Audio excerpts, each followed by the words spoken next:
Right, let's just get to some of the best bits in this, or the most interesting bits in this 25-page report. Here you go. The successful candidate, Mr. Richard Sharp, failed to disclose potential perceived conflicts of interest to the panel. That goes right to the heart of this. What did Richard Sharp tell the panel for the interview at the BBC board?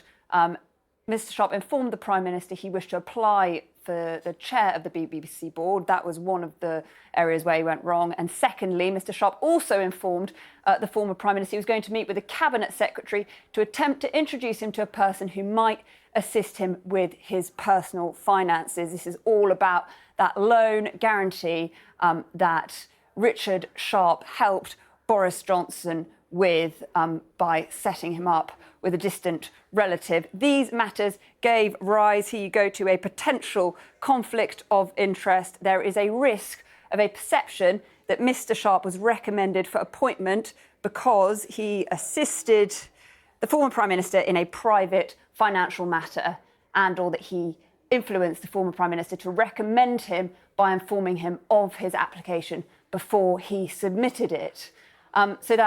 There you go, a breach of the governance code. You can see there, that is what it comes down to. That is what Richard Sharp mentioned in that interview this morning.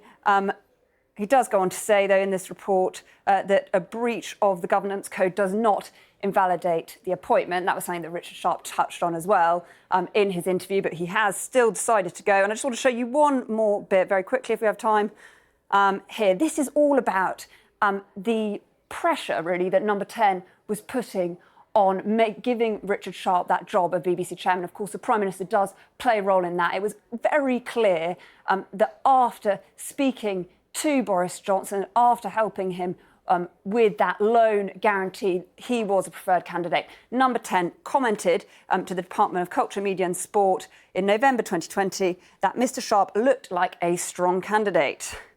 Goes on to say, Number 10's support for Richard Sharp was made known to the panel. He was the only candidate identified to the panel as having his candidacy supported by ministers. Well, there you go. After a long wait, we have this 25-page report making clear that Richard Sharp, there was a perceived conflict of interest. Richard Sharp did breach the rules. We know now, obviously, that he has decided to go.